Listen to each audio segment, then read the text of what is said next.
Assalamualaikum warahmatullahi wabarakatuh.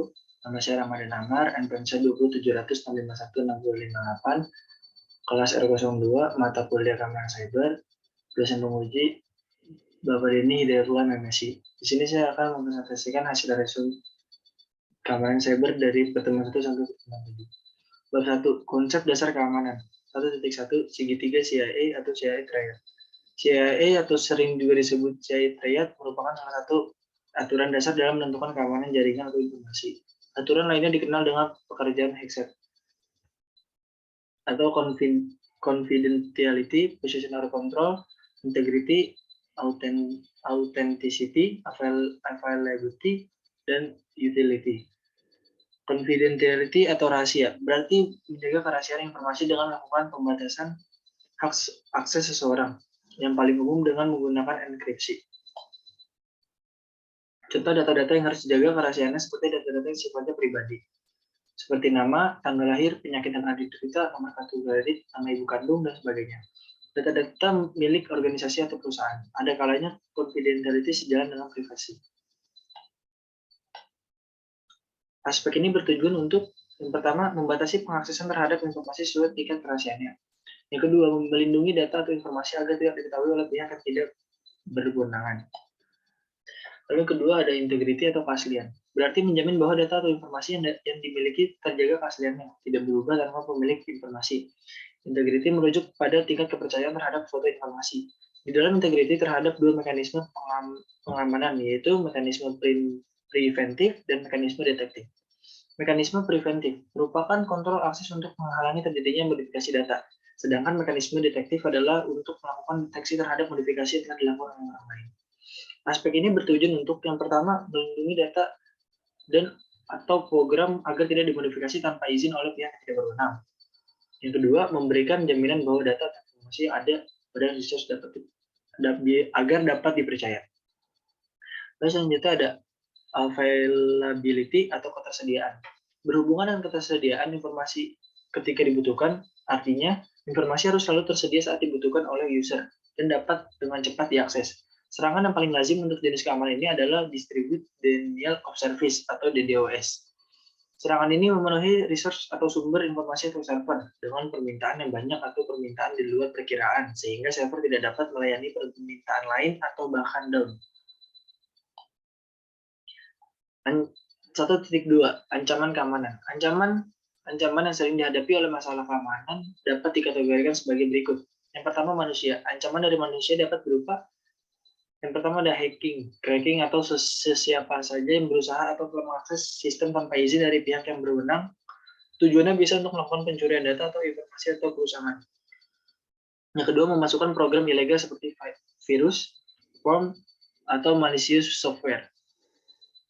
Yang ketiga, kemampuan user yang terbatas dalam menggunakan dan memelihara sistem serta rendahnya kesadaran akan keamanan sistem. Yang kedua, kesalahan perangkat keras. Ancaman ini dapat berupa tidak stabilnya suplai listrik dalam jangka waktu panjang sehingga mengakibatkan kerusakan pada perangkat. Lalu terjadinya korsleting listrik yang dapat mengakibatkan terhentinya proses sistem atau bahkan kerusakan sistem. Lalu segala macam bentuk gangguan fisik yang berdampak langsung maupun tak langsung terhadap perangkat. Ketiga, kegagalan perangkat lunak. Ancaman ini dapat berupa yang pertama adanya kesalahan pada sistem operasi. Yang kedua, adanya kesalahan saat mengupdate program. Yang ketiga, uji program yang tidak memadai sehingga menyisakan error pada perangkat lunak. Lalu yang keempat ada alam, merupakan ancaman tidak bisa dicegah seperti banjir, gempa bumi, kebakaran, dan sebagainya. Lalu 1.3, mode serangan keamanan. Beberapa mode serangan terhadap keamanan menurut Stalling 1995, yang pertama ada interruption. Serangan ini ditunjukkan untuk aspek ketersediaan atau availability yang menjadikan sistem tidak tersedia atau rusak. Contoh serangan denial of service attack. Lalu yang kedua ada interception. Serangan ini berupa pihak yang tidak memiliki wewenang berhasil mengakses data atau informasi, misalnya dengan melakukan penyadapan atau wiretapping. Yang ketiga, modification. Serangan ini berupa pihak yang tidak memiliki wewenang berhasil memodifikasi aset atau data atau informasi yang dimiliki organisasi atau perusahaan. Yang keempat ada fabrication. Serangan ini berupa pihak yang tidak berwenang menjadi seolah-olah pengguna sah dan mengirimkan pesan palsu ke dalam sistem. Menyerang aspek autentikasi, contoh dengan memasukkan pesan-pesan palsu seperti email palsu ke jaringan komputer. 1.4. Mengenal rekayasa sosial. Melakukan social engineering atau rekayasa sosial adalah tindakan menipu seseorang untuk mengungkapkan informasi atau mengambil tindakan yang dilakukan melalui teknologi. Gagasan utamanya adalah untuk mengambil keuntungan dari kecenderungan alami dan reaksi emosional korban. Berikut 6 tipe dari serangan rekayasa sosial. Yang pertama ada baiting. Jenis rekayasa sosial ini bergantung pada korban untuk mengambil umpan atau tidak sehingga melakukan tindakan tertentu. Contoh, seorang cyberkriminal mungkin meninggalkan stick USB yang penuh dengan malware di tempat di mana target akan melihatnya yang sudah dilabeli dengan kata-kata menarik seperti rahasia atau bonus. Target yang memiliki umpan akan mengambil USB tersebut dan menghubungkannya ke komputer untuk melihat apa yang di dalamnya. Malware akan kemudian secara otomatis menginjeksi dirinya ke komputer. Yang kedua, phishing. Phishing adalah cara terkenal untuk mengambil informasi dari korban. Pelaku biasanya mengirim email atau teks ke target, mencari informasi yang dapat membantu kejahatan yang lebih signifikan. Lalu yang ketiga ada email hacking dan kontak spamming. Beberapa pelaku mengambil keuntungan dengan mencoba memerintahkan akun email dan daftar kontak akun spam. Contoh, jika seorang teman mengirim email dengan subjek, lihatlah situs ini. Mungkin kita tidak akan berpikir 2 kali untuk membukanya. Dengan mengambil alih akun email seseorang, pelaku dapat membuat mereka yang ada di daftar kontak percaya bahwa mereka menerima email dari seorang yang mereka kenal. Tujuannya adalah menyebarkan malware dan menipu orang-orang dari data mereka.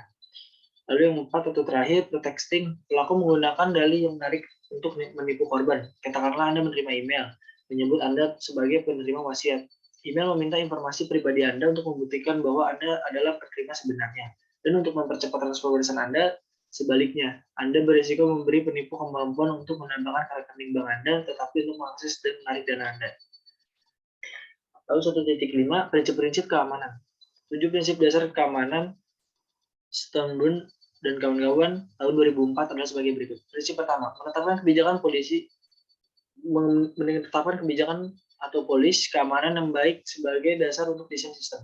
Kebijakan keamanan merupakan dokumen penting untuk dikembangkan saat merancang sebuah sistem informasi. Dimulai dengan komitmen dasar organisasi untuk keamanan informasi dirumuskan sebagai pernyataan kebijakan umum. Prinsip kedua, perlakuan keamanan sebagai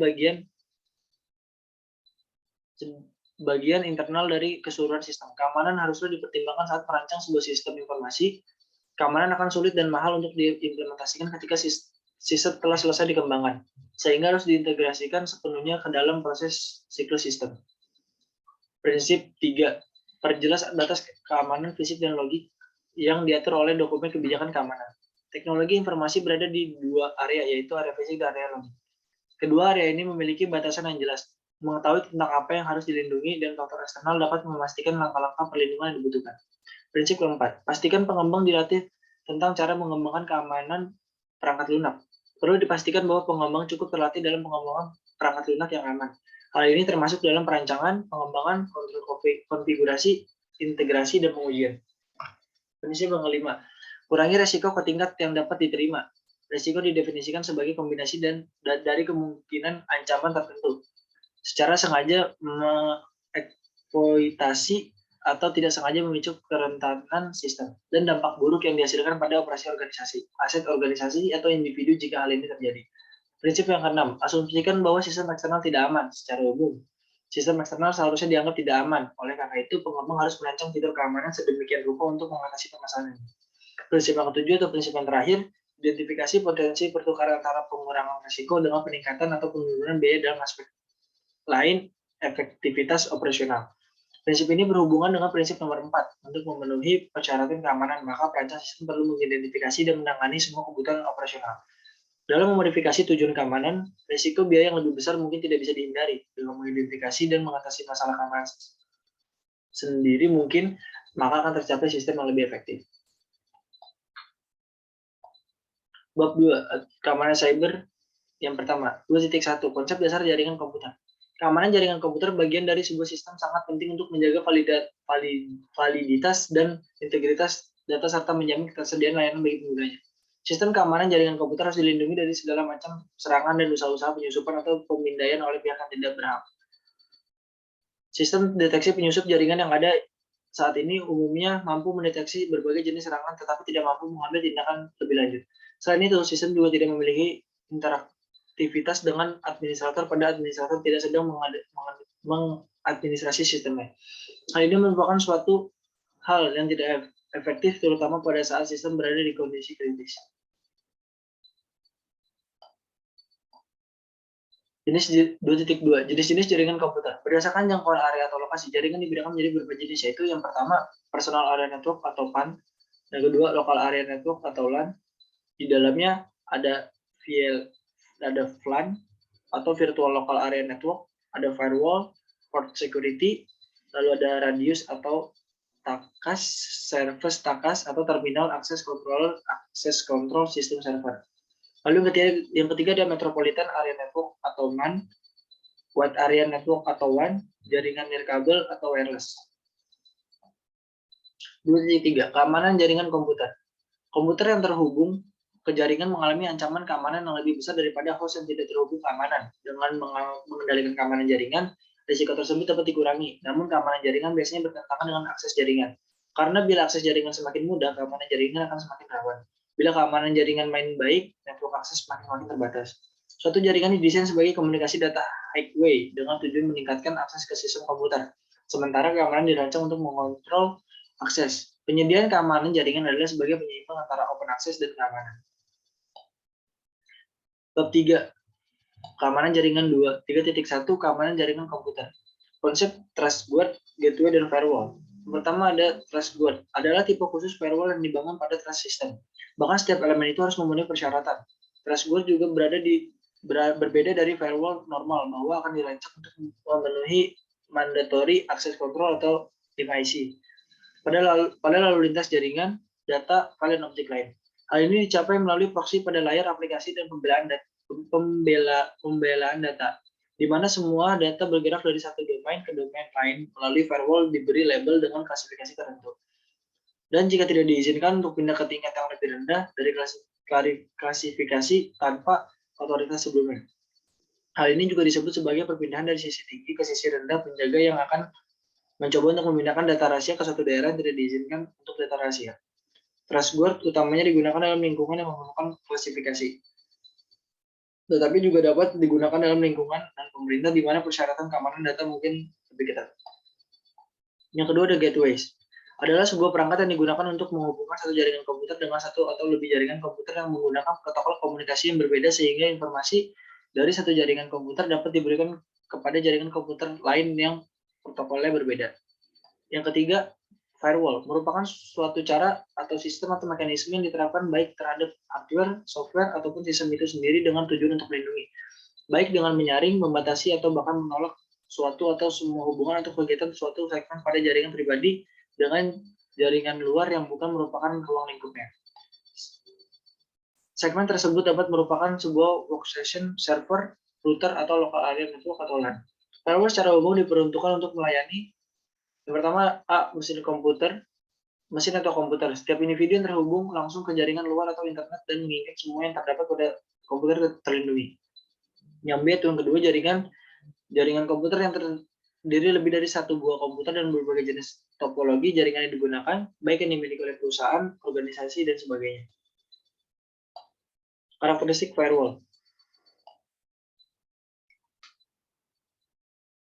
Seluruh hubungan atau kegiatan dari dalam ke luar harus melewati firewall.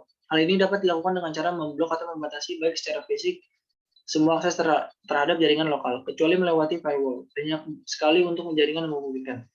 B. Hanya kegiatan yang terdaftar atau dikenal yang dapat melewati atau melakukan hubungan. Hal ini dapat dilakukan dengan mengatur policy pada konfigurasi keamanan lokal. Banyak sekali jenis firewall yang dapat dipilih sekaligus berbagai jenis policy yang ditawarkan. Dan C, firewall itu sendiri haruslah kebal atau relatif kuat terhadap serangan atau kelemahan. Hal ini berarti penggunaan sistem yang dapat dipercaya dan dengan sistem operasi yang relatif aman. 3.2 Keamanan jaringan internet dan firewall. Serangan terhadap keamanan sistem informasi atau security attack dewasa ini sering sekali terjadi. Kejahatan komputer atau cybercrime pada dunia maya seringkali dilakukan oleh sekelompok orang yang ingin menembus suatu keamanan sebuah sistem. Aktivitas ini bertujuan untuk mencari, mendapatkan, mengubah, dan bahkan menghapus informasi yang ada pada sistem tersebut jika memang benar-benar dibutuhkan.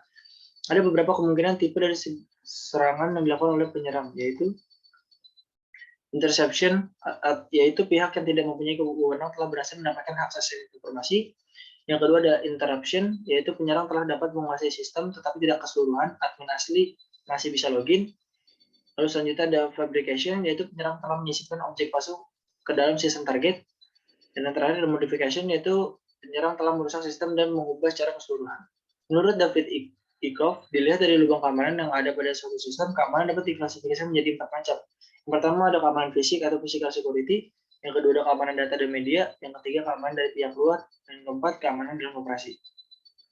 Jenis firewall dapat dilakukan menjadi empat, yakni yang pertama, personal firewall didesain untuk melindungi sebuah komputer yang terhubung ke jaringan dari akses yang tidak dikehendaki.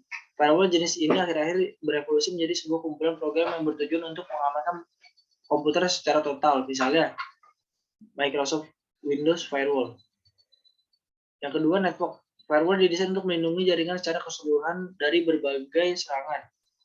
Umumnya dijumpai dalam dua bentuk, yaitu sebuah perangkat terdedikasi atau sebagai sebuah perangkat lunak yang diinstalasikan dalam sebuah server. Misalnya Internet Security and Acceleration Server atau ISA server. Dan juga Cisco PIX. Yang ketiga, IP Filtering Firewall. Sebuah IP Filtering Firewall bekerja pada level paket. Yang keempat, proxy server. Cara kerja proxy server terlihat saat user terhubung dengan proxy server dengan perangkat lunak klien. Proxy server akan menduplikasi komunikasi tersebut. 3.3 Mengidentifikasi kebutuhan firewall. High level risk assessment. Pengujian terhadap keamanan jaringan juga harus memenuhi berbagai macam kriteria, termasuk sampai ke dalam high level risk atau tingkat ancaman paling tinggi. Sebuah firewall yang baik seharusnya dapat menahan serangan sampai tingkat yang paling tinggi. Walaupun peran seorang administrator jaringan dan sistem administrator diperlukan untuk memantau kinerja dan kinerja sistem jaringan, termasuk kinerja server yang dimiliki. Menentukan perangkat keras yang diperlukan. Sebuah server adalah komputer yang memiliki kapasitas lebih dari workstation. Dari segi memori, hal ini untuk mendukung multitask yang aktif pada saat yang bersamaan. Hard disk yang lebih besar juga dibutuhkan untuk menyimpan data. Server juga harus memiliki extra expansion slots pada sistem board-nya untuk memasang beberapa device seperti printer dan beberapa IC. Lalu ada inspeksi paket. Stateful Packet Inspection merupakan proses inspeksi paket yang tidak dilakukan dengan menggunakan struktur paket dan data yang terkandung dalam paket, tapi juga pada keadaan apa host-host yang saling berkomunikasi tersebut berada. Melakukan autentikasi terhadap akses firewall dilengkapi dengan fungsi autentikasi dengan menggunakan beberapa mekanisme autentikasi sebagai berikut. Yang pertama, firewall dapat meminta input dari pengguna mengenai nama pengguna atau username, serta kata kunci atau password. Yang kedua, metode kedua adalah dengan menggunakan sertifikat digital dan kunci publik. Lalu selanjutnya metode adalah dengan menggunakan preset key atau PSK atau kunci yang telah diberitahu kepada pengguna.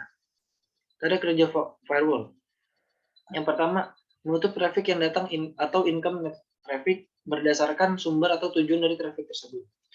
Memblok incoming network traffic yang tidak diinginkan adalah fitur yang paling umum yang disediakan oleh firewall. Lalu yang kedua adalah menutup traffic yang keluar atau outgoing network traffic. Berdasarkan sumber atau tujuan dari traffic tersebut, firewall juga bisa menyaring traffic yang berasal dari jaringan internet dari internal ke internet. Misalnya ketika kita ingin mencegah user dari mengakses situs porno. Lalu selanjutnya menutup traffic berdasarkan kontennya. Firewall yang lebih canggih dapat memonitor traffic dari konten-konten yang tidak diinginkan. Misalnya firewall yang di dalamnya terintegrasi antivirus, ia dapat mencegah file yang terinfeksi oleh virus masuk ke komputer atau jaringan komputer internal yang kita miliki. Lalu yang terakhir, melaporkan traffic di jaringan dan kegiatan firewall. Ketika memonitor traffic jaringan dari dan ke internet, yang juga penting adalah mengetahui apa yang dikerjakan oleh firewall. Siapa yang mencoba membobol jaringan internal jaringan internet, dan siapa yang mencoba mengakses informasi yang tidak layak dari internet. Langkah-langkah membangun firewall. Mengidentifikasi bentuk jaringan yang dimiliki, menentukan polis atau kebijakan dengan mengidentifikasi, menyiapkan software atau hardware yang akan digunakan, melakukan tes konfigurasi. Arsitektur firewall. Ada beberapa arsitektur firewall. Pada artikel ini hanya akan dijelaskan beberapa di antaranya, yaitu dual element host arsitektur, secret host arsitektur, dan secret subnet arsitektur. Yang pertama, arsitektur dual element host. Arsitektur dual home host dibuat di sekitar komputer dual home host, menggunakan sebuah komputer dengan atau paling sedikit dua network interface. Interface pertama dihubungkan dengan jaringan internal dan yang lainnya dengan internet. Yang kedua, arsitektur screen host. Arsitektur screen host menyediakan service dari sebuah host pada jaringan internal dengan menggunakan router yang terpisah atau Arifati 2010. Pada arsitektur ini pengamanan utama dilakukan dengan paket filtering.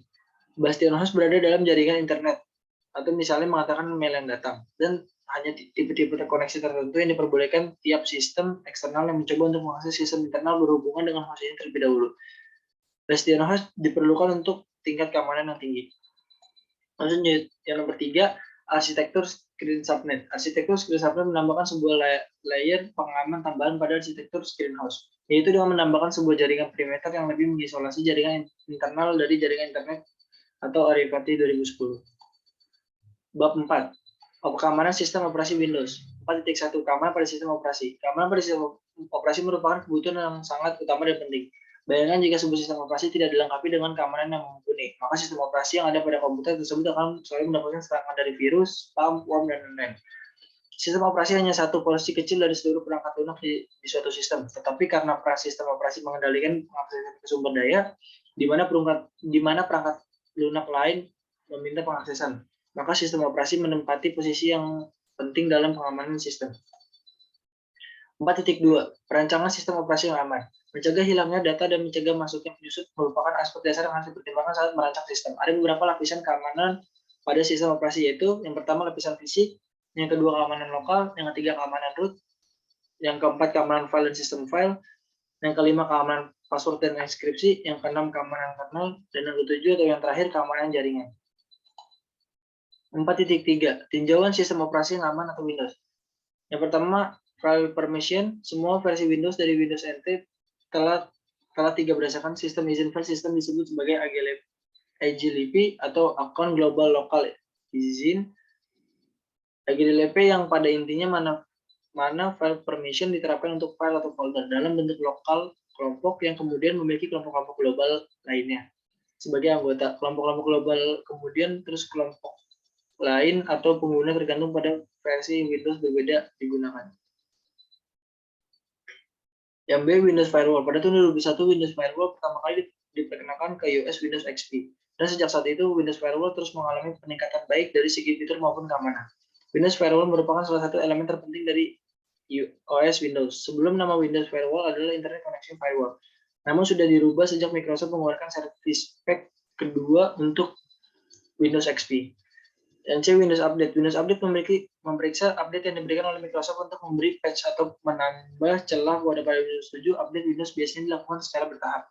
Setelah update yang pertama, akan ada lagi update selanjutnya, dan begitu seterusnya sampai keberadaan celah menjadi seminimal mungkin di Windows 7. Untuk melihat update apa saja yang sudah ditambahkan, kamu bisa klik View Update History pada Windows Update.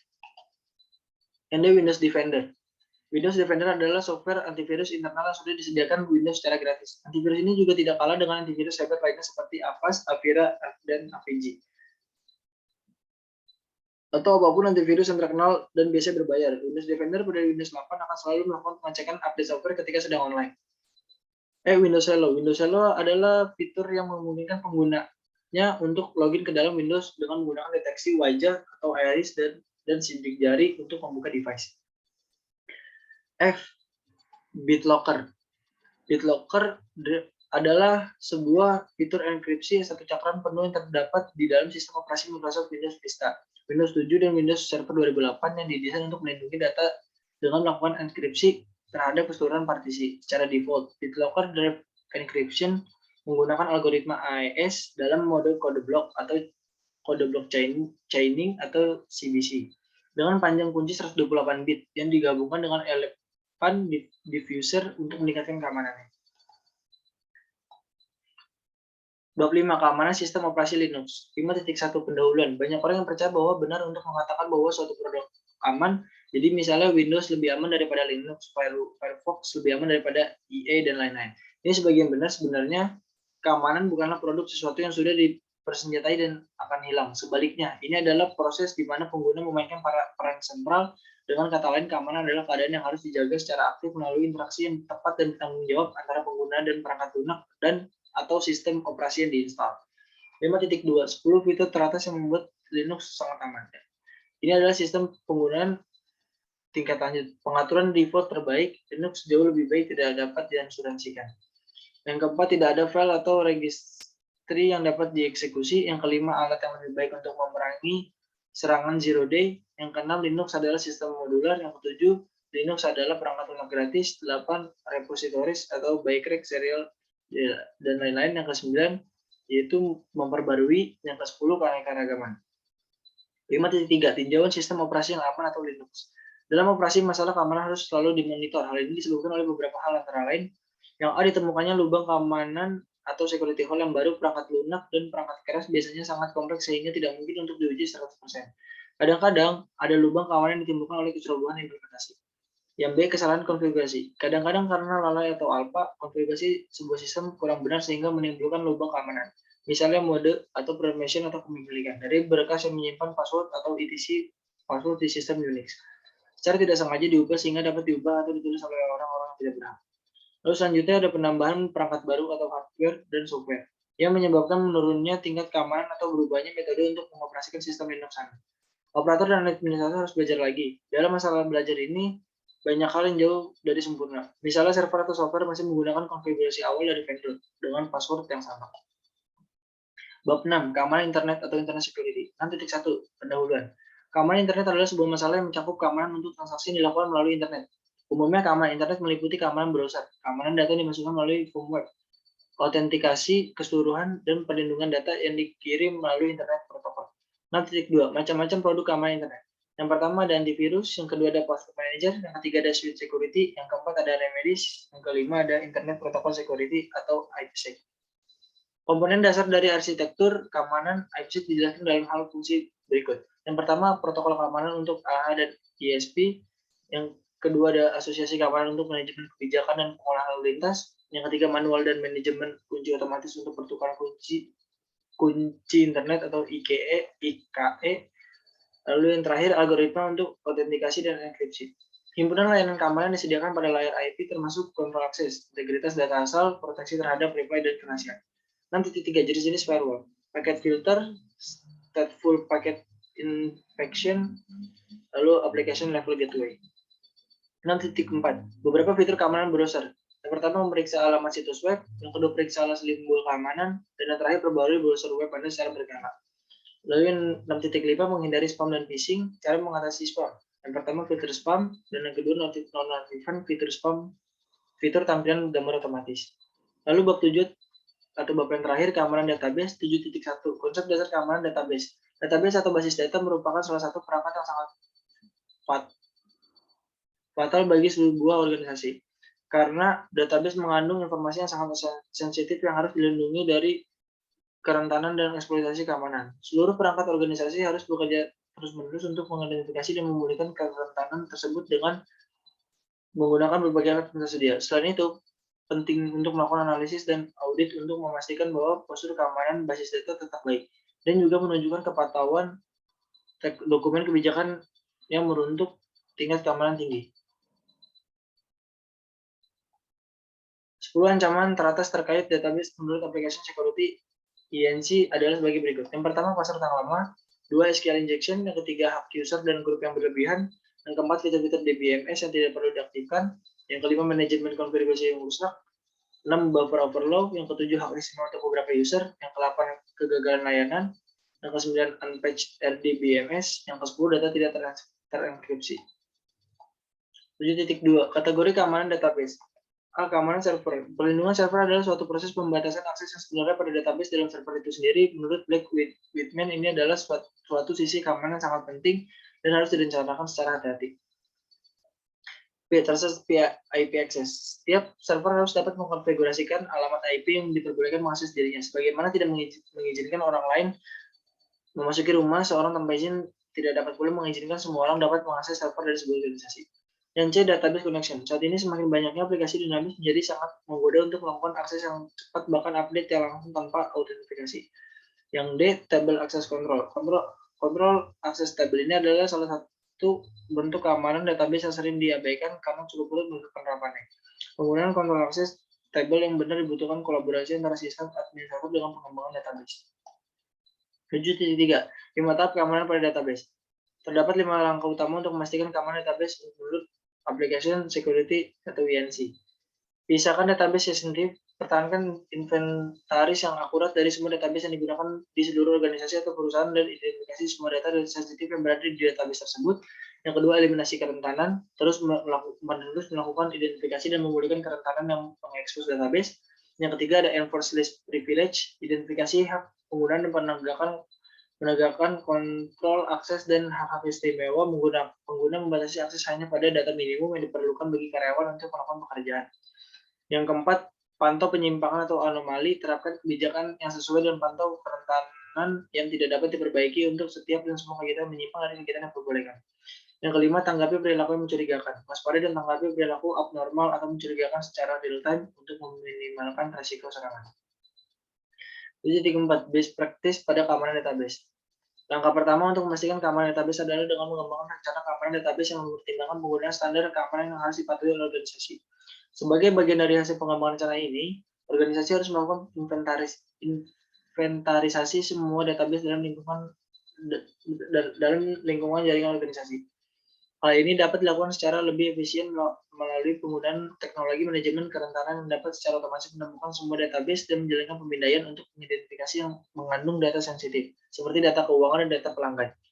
Salah satu aspek lain yang perlu dipertimbangkan dalam menjaga keamanan database adalah dengan pelatihan keamanan dan kesadaran karyawan. Hal ini dilakukan untuk memastikan bahwa semua karyawan mengetahui kebijakan keamanan organisasi dan praktik terbaik yang disyariatkan. Pelatihan yang berkelanjutan dianggap sebagai praktik terbaik dalam menjaga data sensitif terekspos keluar. Mungkin itu saja dari saya, kurang lebihnya mohon maaf. Wassalamualaikum warahmatullahi wabarakatuh.